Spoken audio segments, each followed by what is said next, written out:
নাৰদে বৈকুণ্ঠত ঈশ্বৰক এদিন প্ৰশ্ন কৰিছিল যে হে যদুপতি, কলিৰ যুগত সঁচাকৈয়ে কি তোমাৰ নাম এবাৰ স্মৰণ কৰাৰ মাত্ৰকে বা মহন্তৰ সান্নিধ্য পোৱাৰ মাত্ৰকে কি পৰম গতি সাধিত হয় নেকি? প্ৰশ্নৰ উত্তৰত যদুপতিয়ে কৈছে নাৰদক যে হে নাৰদ, আজি সৃষ্টিৰ কামত অতিকৈ ব্যস্ত হৈ আছো, গতিকে তুমি মোৰ ওচৰৰ পৰা যোৱা, এই প্ৰশ্নৰ উত্তৰ তুমি পৃথিৱীতহে পাবা। কেনেকৈ পাবা? পৃথিৱীৰ পূব দিশেৰে গতি কৰি থাকিবা, আৰু গতি কৰি থাকোঁতে প্ৰথমতে তুমি যিটো জীৱকে লগ পোৱা এই প্ৰশ্নটো সুধিবা। ঈশ্বৰৰ আদেশ পোৱাৰ মাত্ৰকে নাৰদ গুচি আহিলে পৃথিৱীৰ পূব দিশলৈ। আহিয়ে নাৰদে সৰ্বপ্ৰথমে দেখিছে এজোপা গছত এটি সামান্য গোবৰুৱা। গোবৰুৱাটোতো জীৱই হয়, পঞ্চভৌতিক দেহ। ঈশ্বৰ কৃষ্ণই কৈছিল যাকে পোৱা তাকে প্ৰশ্ন সুধিবা। নাৰদে সেই গোবৰুৱাটোক প্ৰণাম জনাই কৈছে, হে জীৱ, ঈশ্বৰক প্ৰশ্নটো সুধিছিলোঁ যে সাধুৰ সং লাভ কৰিলে কলিযুগত মুক্তি সাধিত হয় নেকি? তেওঁ ক'লে পৃথিৱীত যাকে পোৱা তাকে সুধিবা, গতিকে তোমাক পাইছোঁ, তুমি মোক প্ৰশ্নটোৰ উত্তৰ দিয়া। যেতিয়াই নাৰদৰ প্ৰশ্নটো শুনিলে গোবৰুৱাটো খুব কঁপিবলৈ ধৰিলে। কঁপি কঁপি চাৰিখন ঠেং ওপৰলৈ দি মৃত্যুক সাৱটি ধৰিলে। নাৰদ আচৰিত হ'ল, প্ৰশ্নটো সুধিছিলোহে মাত্ৰ, গোবৰুৱাটোৰ মৃত্যু হ'ল। লগালগ বৈকুণ্ঠ ধামলৈ উভতি আহি ঈশ্বৰক কৈছেহি, প্ৰভু পঠিয়ালা পৃথিৱীলৈ প্ৰথম জীৱ হত্যাকে কৰিলোগে, তোমাৰ নাম সুধিলোঁ মাত্ৰক গোবৰুৱাটোৰ মৃত্যু হ'ল। ঈশ্বৰে ক'লে এই মৃত্যু জন্ম এইবিলাকৰ হাৰ তুমি নিয়ন্ত্ৰণ কৰিব নোৱাৰা, এইবিলাক মোৰ হাততহে আছে। আকৌ যোৱাচোন তুমি পৃথিৱীলৈ, আকৌ সুধিবা কাৰোবাক। আকৌ আহিছে নাৰদ, এইবাৰ দেখিছে এখন আশ্ৰমত এজনী গাই গৰু চৰি আছে। নাৰদে গাই গৰুজনীক প্ৰণাম জনাই কৈছে যে হে জীৱ, তুমি মোক কোৱা কলিযুগত ৰাম নাম এবাৰ স্মৰণ কৰিলে মোক্ষ সাধিত হয় নেকি? নাৰদৰ প্ৰশ্ন শুনাৰ মাত্ৰক এইবাৰ গাই গৰুজনীও কঁপিবলৈ ধৰি মৃত্যুক সাৱটি ল'লে। নাৰদ আচৰিত হৈ গৈছে, এইবাৰ ঈশ্বৰে মোক গোবধ পাপতহে পেলালে। আকৌ বৈকুণ্ঠলৈ আহিছে। বৈকুণ্ঠত ঈশ্বৰক কৈছে, প্ৰভু তুমি মোক এইবেলি ব্ৰহ্ম হত্যা পাপত পেলাই দিলা। প্ৰশ্নটো সুধিলোঁ, গাই গৰুজনীচোন মৃত্যুহে হ'ল। ঈশ্বৰে কৈছে, হে নাৰদ, জন্ম হ'লে মৃত্যু হ'বই, সেয়া তুমি চিন্তা কৰিব নালাগে, আকৌ যোৱাচোন তুমি। নাৰদ আকৌ আহিছে। এইবাৰ দেখিছে এখন আশ্ৰমত এটি শিশুৱে খেলি আছে। নাৰদে শিশুটোক প্ৰণাম জনাই কৈছে যে হে শিশু, তুমি মানৱ শিশু যদিও নাজানো, দেৱ শিশু যদিও নাজানো, কিন্তু মোৰ এটা প্ৰশ্নৰ উত্তৰ দিয়া। প্ৰশ্নটো কি? কলিযুগত ৰাম নাম লোৱাৰ মাত্ৰকে কি মোক্ষ সাধিত হয় নেকি? নাৰদৰ প্ৰশ্ন শুনাৰ মাত্ৰ শিশুটোৱে খুব হাঁহিবলৈ ধৰিলে। নাৰদৰ খং উঠি গৈছে, কাৰণ দুবাৰকৈ পৃথিৱীলৈ আহিও ঘূৰি যাব লগা হৈছিল। তৃতীয়বাৰ অহাৰ পাছত আকৌ শিশুটোৱে হাঁহি হাঁহি নাৰদক অপমান কৰিছে। নাৰদৰ বহুত খং উঠিলে, কিন্তু খং উঠি থকাৰ সময়তে নাৰদে প্ৰশ্ন কৰা সেই শিশুটো আকাশলৈ উৰি গৈ এজন দিব্য পুৰুষলৈ ৰূপান্তৰ হ'ল। আৰু নাৰদক প্ৰণাম জনাই ক'লে, হে দেৱৰ্ষি নাৰদ, প্ৰশ্নটোৰ উত্তৰ মই তোমাক দিওঁ শুনা। সঁচাই কলিযুগত এবাৰ ঈশ্বৰৰ নাম শ্ৰৱণ কৰিলেই পৰম গতি সাধিত কৰিব পাৰে। তাৰ প্ৰমাণ মই নিজেই। কাৰণ প্ৰথম মই গোবৰুৱা হিচাপে জন্ম লাভ কৰিছিলোঁ। সেই জন্মক তোমাৰ সান্নিধ্য পালোঁ। তুমি হৈছা তেৰাৰ একনিষ্ঠ সেৱক। তোমাৰ সান্নিধ্য পাই মই পৰম গতি সাধিত কৰিলোঁ। দ্বিতীয়বাৰ জন্ম পালোঁ গাই গৰু ৰূপে। সেই জন্মটো তোমাৰ সান্নিধ্য পালোঁ, তোমাৰ মুখত যদুপতিৰ নাম শ্ৰৱণ কৰিলোঁ। এইবাৰো মই পৰম গতি সাধিত কৰি জীৱশ্ৰেষ্ঠ মনুষ্য হিচাপে তৃতীয় জন্মত জন্ম লাভ কৰিলোঁ। দেৱৰ্ষি নাৰদ, এই জন্মটো তোমাৰ দৰে মহন্তক সাক্ষাতে দৰ্শন পালোঁ, আৰু তোমাৰ মুখত তেৰাৰ গুণকীৰ্তন শ্ৰৱণ কৰিলোঁ। হে দেৱৰ্ষি, মই সঁচাকৈ সৌভাগ্যৱান। তোমাক লগ পোৱাৰ লগে লগে মই মনুষ্য জন্ম সাফল্যমণ্ডিত কৰিলোঁ। মই এতিয়া বৈকুণ্ঠত স্থান পালোঁ দেৱৰ্ষি নাৰদ। এনেদৰে কৈ সেই শিশুটো অন্তৰ্ধান হৈ গ'ল। নাৰদৰ মনৰ পৰা এতিয়া ভ্ৰম দূৰ হৈছে কি? সঁচাই কলিযুগত এবাৰ মাত্ৰ ৰাম নাম লোৱাৰ মাত্ৰকে সহজতে তেৰাক পাই যায়। সেইকাৰণে কৈছে যে মৰা কুজিয়া এইটো অমৃত ঔষধ হেন নাম নধৰিয়া পুনি যায় অধ শুনা যেন গুণ আছে ৰামৰ নামত উচ্চাৰণতে উপজে কলিত যত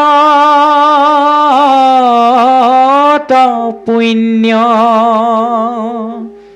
ৰাম নামৰ ইমানেই মহিমা, কলিযুগত এবাৰ মাত্ৰ শ্ৰৱণ কৰিলে হৈ যায় তেৰাৰ নাম। আৰু সেইবাবে তেৰাক ভজনা কৰিবলৈ আমাৰ গুৰুজনায়ো সহজকৈ 9টা পথো দি গ'ল। আপোনাক সবে সকলো জ্ঞাত নকলেও হ'ব 9টা পথ কি কি? 9বিধ ভকতি অৰ্থাৎ নৱদা ভক্তি, শ্ৰৱণ কীৰ্তন স্মৰণ অৰ্চন বন্দন পদসেৱন দাস্য সখিত্ব আত্মনিবেদন। এই 9বিধ ভক্তিৰ এবিধক আশ্ৰয় কৰি তেৰাক ভজনা কৰিলেও সহজতে পাম বুলি কৈছে। যদিও বা 9বিধ ভক্তি দিছে, প্ৰাধান্য দিছে 2বিধক। কি কি? শ্ৰৱণ কীৰ্তন কৰি বৈকুণ্ঠক যায়, ধৰ্ম অৰ্থ কাম মুখ্য হবে আতপায়। শ্ৰৱণ কীৰ্তনক শ্ৰেষ্ঠ হিচাপে গণ্য কৰিছে। যদিও বা বাকীবিলাক পথৰ জৰিয়তেও ঈশ্বৰক পায়, কিন্তু শ্ৰৱণ কীৰ্তন হৈছে একমাত্ৰ সহজ পথ। কলিযুগত এবাৰ মাত্ৰ তেৰাৰ নাম শ্ৰৱণ কৰাৰ মাত্ৰকে আমি সমস্তজনে পৰম গতি সাধিত কৰিব পাৰিম। সাংখ্য যুগৰ শেষৰ ফালে, দুলৰীৰ শেষৰ ফালে যদুপতি ঈশ্বৰ কৃষ্ণই অৰ্জুনক কৈছে যে ৰাম যেবে বুলা বাইটল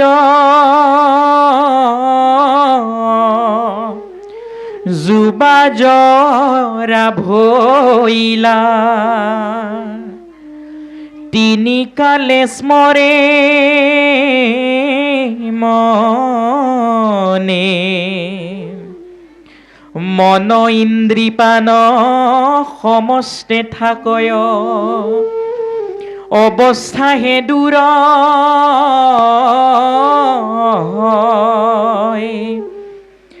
আতুহে হিমতে হৰি ৰেখে নষ্ট আত্মাৰ বিনাশ নাই। অৰ্জুনে কৃষ্ণক কৈছিল, যদুপতি কেনেবাকৈ পিতামহ ভীষ্মক যদি মই যুদ্ধ কৰি পৰাজিত কৰি মৃত্যুবৰণ কৰাওঁ, তেনেহ'লে তেৰাৰ আত্মাক মই মৃত্যুদণ্ড দিয়াৰ মাত্ৰকে মই নৰকৰ যন্ত্ৰণা ভোগ কৰিব লাগিব। তাৰ উত্তৰত যদুপতি ঈশ্বৰ কৃষ্ণই অৰ্জুনক কি কৈছে? হে অৰ্জুন, জীৱ এটা মৃত্যু হোৱাৰ পাছত কেৱল মাত্ৰ অৱস্থাটোহে সলনি হয়, কিন্তু আত্মাটোৰ কেতিয়াও মৃত্যু হ'ব নোৱাৰে। আত্মাৰ বিনাশ নাই বুলি কৈছে। আমি সমস্তজনে যদি চাওঁ, আমাৰ দেহটোৰহে ভাগ আছে, আত্মাৰ ভাগ নাই। আত্মাৰ মাত্ৰ 2টা ভাগ আছে, পুণ্যাত্মা আৰু পাপাত্মা। কিন্তু দেহটোৰ বহুত ভাগ আছে। দেহৰ মতা আছে, মাইকী আছে, কোলা আছে, বগা আছে, ওখৰ আছে, চাপৰ আছে, শকত আছে, ক্ষীণ আছে, আপোন আছে, পৰ আছে, শ্ৰুত আছে, বৰ আছে। এইবিলাক দেহৰ ধৰ্ম। মৃত্যু হোৱাৰ পাছত পূৰ্বজন্মৰ কৰ্মৰ সংস্কাৰৰ ফলত এটা জীৱই দ্বিতীয়বাৰ জন্মগ্ৰহণ কৰে। আমি যদি পূৰ্বজন্মত ছাগলীৰ দৰে কৰ্ম কৰিছিলোঁ, ছাগলীৰ দৰে যদি কৰ্ম সংস্কাৰৰ আঁচনি লৈছিলোঁ, তেনেহ'লে মৃত্যুৰ পাছত দ্বিতীয়বাৰ জন্ম আমি কিহৰ ৰূপত পাম? ছাগলীৰ ৰূপত পাম। কাৰণ পূৰ্বজন্ম সংস্কাৰৰ ওপৰত ভিত্তি কৰিহে দ্বিতীয়বাৰ জন্মগ্ৰহণ পায় বুলি কৈছে। মৃত্যুৰ পাছত এটা জীৱ আত্মাৰ কেতিয়াও বিনাশ হ'ব নোৱাৰে। কেৱল মাত্ৰ এই শৰীৰটোৰহে বিনাশ হয়, এই শৰীৰটোৰ অৱস্থাটোৰহে সলনি হয় বুলি যদুপতি ঈশ্বৰ কৃষ্ণই অৰ্জুনৰ আগত অৱগত কৰিছে আৰু কৈছে, হে সখী, এই কথাটো জানি তুমি তোমাৰ অস্ত্ৰ হাতত লৈ কুৰুক্ষেত্ৰ মহাৰণৰ ভূমিৰ সন্মুখলৈ গৈ যুদ্ধ কৰিব লাগিব। কৈছে যে এৰা কৰ্মৰ সংস্কাৰে আনদে হলৱে পূৰ্ব দেহ কৰে ত্যাগ গোবিন্দে যে কয় বিষম বিষম মনে চিন্তা ঘনে ঘনে হেন জানি নৰ কৃষ্ণৰ চৰণ মধুপিয়া কৰ্ণ ভৰি কৃষ্ণে বৃণে ত্ৰাণ কোন আছে আন ডাকি বোলা হৰি হৰি কৃষ্ণ হৰি ৰাম ৰাম ৰাম। সাংখ্য যুগৰ শেষৰ ফালে কৈছে যে আমি সমস্তজনে জানিলোঁ যে ঈশ্বৰ কৃষ্ণৰ বাহিৰে আমাক গতি দিওঁতা আন কোনো নাই। সেই ভাৱটো জনাৰ পাছত কৃষ্ণৰ চৰণত আমাৰ সমস্তজনকে একত্ৰিতভাৱেৰে শৰণ গ্ৰহণ কৰিবলৈ কৈছে। কেনেকৈ? নিগুণ ভকতিৰ আশ্ৰয় লৈ। আমি সগুণ ভক্তিৰ আশ্ৰয় কৰিলে কেতিয়াও ঈশ্বৰ কৃষ্ণক নাপাম। তাৰ প্ৰমাণো আছে। আমি গীতা শাস্ত্ৰৰ পৰা অলপ আঁতৰি প্ৰমাণটো আনিবলৈ ভাগৱতলৈ যাব লাগিব। ভাগৱতৰ ৩য় স্কন্ধত লিখিছে, কি বুলি লিখিছে? ভক্তি যুগত সুন্দৰকৈ বৰ্ণনা কৰিছে কপিল ঈশ্বৰে আই মাতৃ দেৱাহুতিক, যে আই সগুণ ভক্তিৰ আঁচনি লৈ মোক ভজনা কৰিলে কেতিয়াও নোপোৱা, নিগুণ ভক্তিৰ আশ্ৰয় ল'বই লাগিব। ভক্তি প্ৰধানত দুটা ভাগত বিভক্ত, সগুণ আৰু নিৰ্গুণ। কপিল ঈশ্বৰে মাতৃ দেৱাহুতিক কৈছে, কি বুলি কৈছে? পৰক মাৰিবে প্ৰতি মনত সংকল্প কৰে দম্ভ বা মৎসৰ আতিশয় এহিমতে ভক্তিমূত কৰিলে তামস হয় ক্ৰোধ ভেদ তিনিতে আশ্ৰয়। যে হে মাতৃ, যিজনে আনৰ ওপৰত প্ৰতিশোধ পূৰণ কৰিবৰ বাবে মোৰ ওচৰত ভক্তি কৰে দম্ভ আৰু পৰশ্ৰীকাতৰ এই ভাৱ দুটাক আশ্ৰয় কৰি, সেইজন ব্যক্তিক মই কেতিয়াও দেখা নিদিওঁ। সেই ভাৱটোক তামসিক ভক্তি বুলি কৈছে।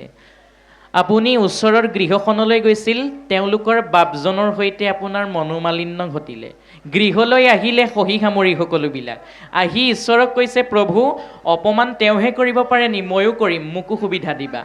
সেই ভাৱ লৈ যিজনে ভক্তি কৰে সেয়া তামসিক ভক্তি। তামসিক ভক্তিৰ যোগে কেতিয়াও নাপাওঁ। তামসিক ভক্তিৰ বিষয়ে কোৱাৰ পাছত এইবাৰ ক'লে ৰাজসিক ভক্তিৰ বিষয়ে। ৰাজসিক ভক্তি কি? বিষয়ত কৰি আশা যশ বা ঐশ্বৰ্য চাৱে প্ৰতিমাত মুহুক পূজয় তিনিও প্ৰকাৰে হিতু ৰাজস ভকতি মাত্ৰ তজু আগে কহিলুনি স্বয়।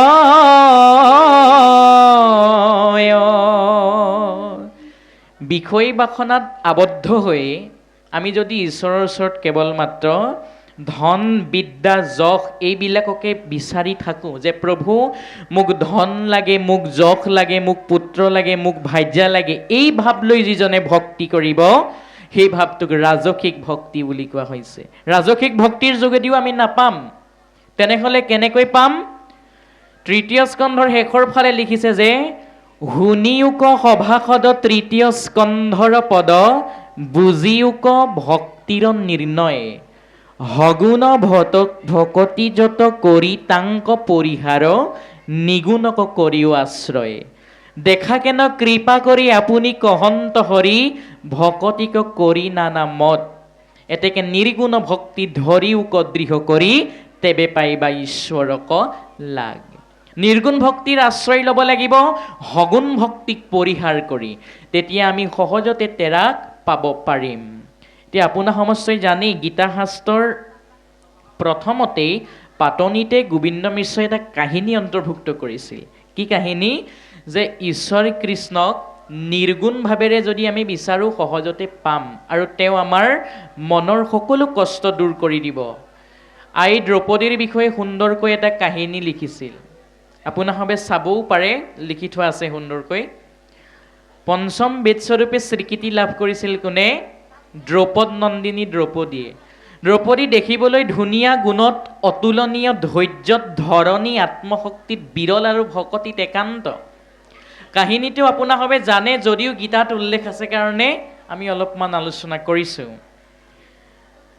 যিখিনি সময়ত পঞ্চপাণ্ডৱ বনবাসত আছিল, ৰজা দুৰ্যোধনৰ কুটবুদ্ধিত পৰি ঋষিৰ ভিতৰত উগ্ৰসভা ঋষি দুৰ্বাসা আৰু তেৰাৰ শিষ্য 10,000 গৈছে দ্ৰৌপদীৰ গৃহত আহাৰ ভক্ষণৰ হেতুকে।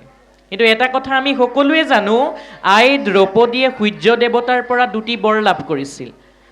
প্ৰথমটি আছিল সামান্য ৰন্ধন কৰিলে বহুজনক খুৱাব পাৰে, দ্বিতীয়টি আছিল নিজে ভক্ষণ কৰাৰ পাছত কাকো খুৱাব নোৱাৰে। ইতিমধ্যে সন্ধিয়া সময় সমাগত, দুৰ্বাসা গৈছে সন্ধিয়া সময়ত, দ্ৰৌপদীয়ে আহাৰ ভক্ষণ কৰিলে, ভক্ষণ কৰাৰ পাছত এতিয়া কাকো খুৱাব নোৱাৰে। দ্ৰৌপদী মহা চিন্তাত পৰি গৈছে, যদি কেনেবাকৈও আজি দুৰ্বাসা ঋষিক ভোজন কৰাব নোৱাৰে পঞ্চপাণ্ডৱ নাশ হ'ব তেৰাৰ শাপত। দ্ৰৌপদীয়ে কি কৰিছে? ঈশ্বৰ কৃষ্ণক একচিত্তেৰে আচল পেলাই ভজনা কৰিছে। কি বুলি? হে কৃষ্ণ কৰুণা হিন্দু জগতৰ পতি, ৰক্ষা কৰা কৃষ্ণ চন্দ্ৰ পাণ্ডৱ সাৰথী। হে কৃষ্ণচন্দ্ৰ পাণ্ডৱৰ সাৰথী, তুমি ৰক্ষা নকৰিলে আজি আমাক ৰক্ষা কৰোতা কোনো নাই। দ্ৰৌপদীৰ একান্ত ভক্তিত তুষ্ট হৈ ঈশ্বৰ কৃষ্ণ তেৰাৰ সন্মুখত উপস্থিত হৈছেহি। তেওঁতো অন্তৰ্যামী, সকলোৰে অন্তৰৰ ভাৱ জানেই, তথাপিতো সুধিছে, আই অকালতে স্মৰণনো কিয় কৰিলা? দ্ৰৌপদীয়ে কৈছে, প্ৰভু তুমি অন্তৰ্যামী, সকলোৰে মনৰ ভাৱবিলাক তুমি জানাই, গতিকে তুমি মোক বিপদটোৰ পৰা উদ্ধাৰ কৰাচোন। যদুপতি ঈশ্বৰ কৃষ্ণই কৈছে, মই তোমাক বিপদৰ পৰা উদ্ধাৰ কৰিম, কিন্তু আজি মই নিজেই ভোকত আতুৰ, মোক অলপমান হ'লেও অন্ন তুমি গ্ৰহণ কৰিবলৈ দিয়া। দ্ৰৌপদী আৰু চিন্তাত পৰিল, অন্ন ক'ৰ পৰা দিয়ে এটাও নাই। একশ্ৰিত ৰূপেৰে সুদা খালী পাত্ৰটো আনি ঈশ্বৰৰ ওচৰত অৰ্পিত কৰিলেহি। খালী পাত্ৰটোত একো নাথাকিলেও কেইপদমান বস্তু আছিল। কি কি আছিল? ঈশ্বৰৰ প্ৰতি থকা দ্ৰৌপদীৰ একান্ত প্ৰেম, শ্ৰদ্ধা, ভক্তি, যাৰ ফলত সেই পাত্ৰটিত লাগি থকা খুটকন্তিও অনন্তলৈ পৰিণত হৈ ঈশ্বৰৰ ভোগ গুচি গ'ল। ঈশ্বৰৰ ভোগ গুচি যোৱাৰ লগে লগে দুৰ্বাসাকে প্ৰমুখ্য কৰি 10 সহস্ৰাধিক ঋষিৰো ভোগ আঁতৰি গুচি গ'ল। সেইবাবে কোৱা হয়, একান্ত ভকতক অনবৰতে তেওঁ ৰক্ষণাবেক্ষণ দিবই। গাই গৰুৱে পোৱালি ৰক্ষণাবেক্ষণ দিয়াৰ দৰে আমা সবকো ৰক্ষণাবেক্ষণ দিব। কৈছে যে সৰ্বভূতে আত্মা ৰূপে সেই নাৰায়ণ, আহাৰ তৃপ্তিতে তৃপ্ত হৈল নাৰায়ণ।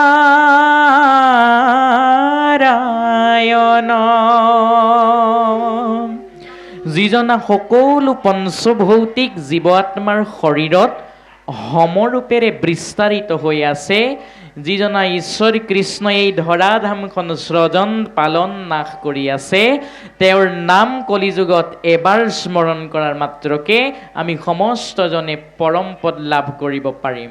যিভাৱে ঈশ্বৰক বিচাৰিম তেনেকৈয়ে পাম। হিৰণ্যকশিপুৰে বৈৰীভাৱে বিচাৰিছিল, বৈৰীভাৱে তেওঁক লাভ কৰিলে। ধ্ৰুৱই অতি ভক্তিপূৰ্ণভাৱেৰে ঈশ্বৰক বিচাৰিছিল, পাই গ'ল। গজেন্দ্ৰই আপদকালত হৰিক স্মৰণ কৰি পৰম পদ লাভ কৰিলে। গতিকে আমি সমস্তজন কলিৰ মনুষ্য হৈ এবাৰ জানো ৰাম নাম ল'ব নোৱাৰিম? কিয় নোৱাৰিম? এবাৰ মাত্ৰ ঈশ্বৰৰ নাম আমি ল'লেই পৰম গতি সাধিত কৰিব পাৰিম। কিন্তু কেনেকৈ নাম ল'ব লাগিব? কাই মন বাইক চিত এক কৰি একান্তভাৱে আৰু সুদৃঢ় বিশ্বাসেৰে, তেতিয়াহে তেৰাক পাম। ঈশ্বৰৰ ভক্তি কৰিবলৈ সকলো প্ৰাণীৰেই অধিকাৰ আছে, যদিও বা মনুষ্যসকলক বিশেষকৈ অধিকাৰ প্ৰদান কৰিছে। কিয় কৈছোঁ এনেদৰে? যদুপতি ঈশ্বৰ কৃষ্ণই 4 মুঠি জীৱ সৃজন কৰিছে। কি কি? উৰণ বুৰণ গজন ভ্ৰমণ, এহি 4 মুঠি জীৱ, সবাৰো হিয়াতে আত্মাৰূপে আছে, পূৰ্ণ ব্ৰহ্ম সদাশিৱ। যদিও 4 মুঠি জীৱ সৃজন কৰিছে, তাৰ ভিতৰত তেৰাক ভক্তি কৰিবলৈ কেৱল মাত্ৰ মনুষ্যসকলকহে বিশেষকৈ শক্তি প্ৰদান কৰিছে।